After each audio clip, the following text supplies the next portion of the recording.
start at the beginning. Oh my god. Okay. So, inspired by Gordon Ramsay's delicious-looking stuffed chicken leg recipe, which you can find on YouTube. It's from his British show, The F Word. It's an excellent show. If you're a foodie or you really like watching food porn, it's a great thing. So, I've decided to take a couple of leftover pieces of pork loin steaks that I have kicking around in my freezer. One is a good 3 ounces smaller than the other, and make a pork steak stuffed with sausage wrapped in bacon, and then sauteed, well, poached and sauteed, and served as dinner. It should be delicious and many kinds of wrong. Okay, so what I've done here, I've had a roughly 9-ounce pork steak in the freezer, which I thawed out, and a roughly 6-ounce pork steak in the freezer, which I also thawed out. I butterflied the larger pork steak, and then I found out that I had enough pork that I would really need 2 steaks worth of meat in order to do the stuffing properly. So I butterflied the steak once, and then I butterflied it again, which was very difficult. But I managed to pull it off decently, I think. When you butterfly something, you just really want to, the important thing is to keep your cut as even and clean and level as possible. So the pork steak was about A thick or so before I actually butterflied it. So then I cut that into quarters, essentially. The idea here is that you want an open book when you're done. So what I'm going to do with this pork over here, and you see I've cubed it up a little bit, I also have 2 slices of nice, thick, fatty pepper bacon from the local grocery store that I've also cut up. I intend to make sausage out of this. And the reason I cut some bacon up to go with it is that the pork steak is relatively lean on its own. Normally when you make sausage, you add a little fat to it, usually fatback. In this case I didn't have fatback, but I had fatty bacon. So that'll add a nice little extra delicious flavor. Now this is going to go in the food processor along with a selection of spices. Some smoked paprika, a little ground thyme, sage, garlic, an Italian herb blend, and a little crushed red pepper, a little bit of salt. Normally I would use fewer fresh herbs, but this is what I had available. So hopefully this will make something nice and flavorful. So, oops, into the food processor it goes.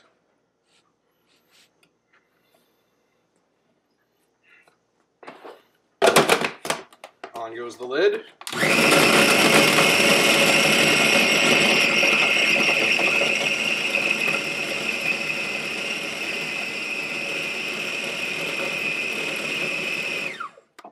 Ideally, you want to make sausage with an actual meat grinder, but I don't have one. This will have to do. I forgot to put the spices in there. I was so excited to get my sausage going that I forgot the spices. So we'll get these guys in here now. I have to blend it just a tiny bit more anyway, so this will distribute the spices. There we go. How's that look?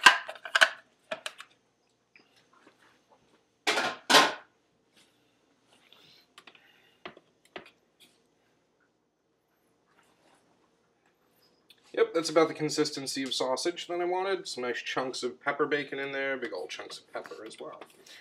So what I'm going to do is mix this. That's a lot of stuffing. I always like to make a little bit more stuffing than I actually need. Or just, well, really I like to make a little bit more than I actually need, because you never know when you might need more. So I'm going to mix in some of this stuffing. Just mix it up by hand.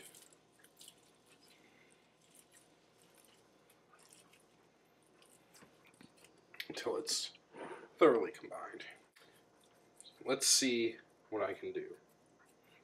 I'll take about this much and stuff the larger one first.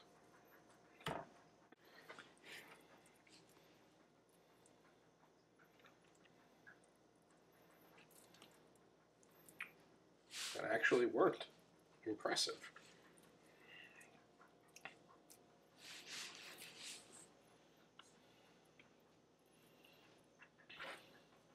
I have some sausage remaining.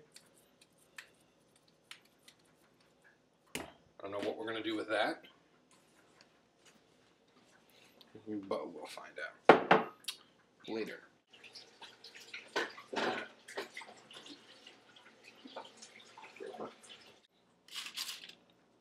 So, prepared my aluminum foil with a little bit of olive oil. I'm going to lay out 5 strips of this nice thick pepper bacon from my local grocery store. This is wonderful, wonderful, thick, well-textured bacon. The delicious peppery bite. I'm going to center my stuffed pork over that. We're just going to kind of pick it up, roll it.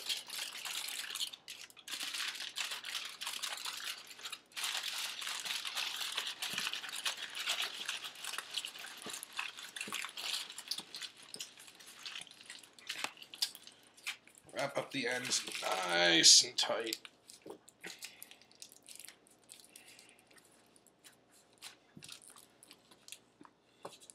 Make sure these are sealed up as they're going to get. Now I didn't wrap the bacon around the foil. What I did there was start to roll the foil over, and then sort of used it to roll the bacon pork thing up on its own and then wrap the whole thing in the foil. Now that I've rolled these pork steaks up, thusly, I've brought some water to a simmer. It's about 190 degrees Fahrenheit. I checked it with a thermometer previously. We're going to poach these guys for about 25 minutes or so. Now, the pork is kind of on the cold side, so this is going to suck a lot of heat out of here. If you're insistent on starting a timer, I would let it come back up to a very gentle simmer and then start it. So I actually wound up poaching these guys for about 40 minutes total, just to make sure they were done. The water had dropped kind of below a simmer, so I wanted to give them a little longer and turn it up a bit.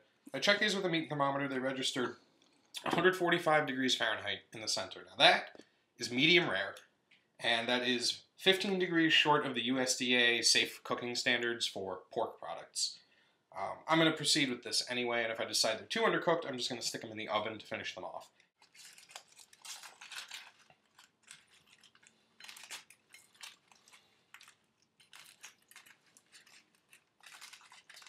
Look at that. That is actually holding its shape quite well. I'm very, very pleased with that. Now, technically these are ready to eat right now, but we're going to crisp that bacon because, well, it'll be delicious.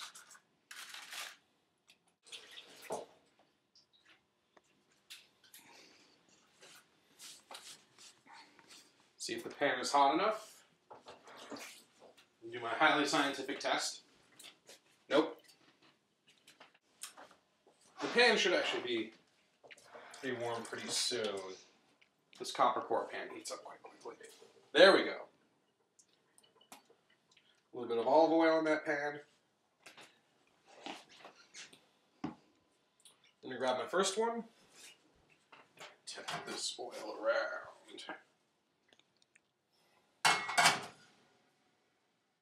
And basically what we're going to do is we're going to roll this thing around and just crisp up all the bacon all over both of these. And I'm probably also going to, once the main body of it is crisped up, I'm also going to crisp the ends a little bit. Yeah. Bacon.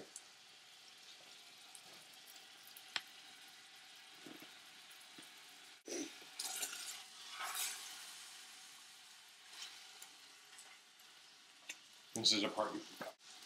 So as long as I'm here, you may have noticed me just now rolling this pork around, and when I was poaching the pork wrapped in foil, just kind of plopping it into 190 degree Fahrenheit water with my bare hands. Ooh, these guys. I, long ago in college, kind of destroyed the nerve endings in my fingertips. They've kind of regrown, but they're still a little insensate to heat and cold. So it didn't really bother me that much. You should use these guys for just about everything you do. And actually, there are many applications for which I will also use these. Flipping a steak in a pan, that sort of thing. Tongs are your friend. We're actually almost done with the browning on this first one. Now you can see I have switched to tongs because this is way too hot for me to handle with my bare hand. Yep, that's pretty nicely browned overall. Say there's some nice color on there. Gonna quickly sear the ends.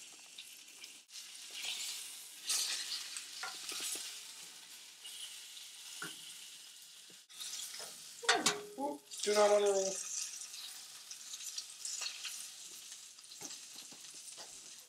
Like I said, I am impatient. So this first guy is going to rest. So I've just browned the bacon on these. You could, if you wanted to, let it crisp a little bit more or use a thinner bacon. This is thick bacon. So it's not going to really crisp and hold a shape as well as, say, thinner bacon would, but I don't really care. It's going to be delicious no matter what. So after that's all said and done, I'm going to go ahead and cut into this now. I would slice it on a bias, which means an angle, like so.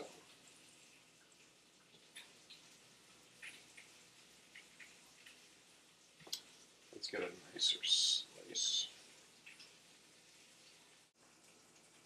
You can see a little bit of pink in that pork. Should be okay. And I'm just going to continue slicing this. Let's try the end bit here.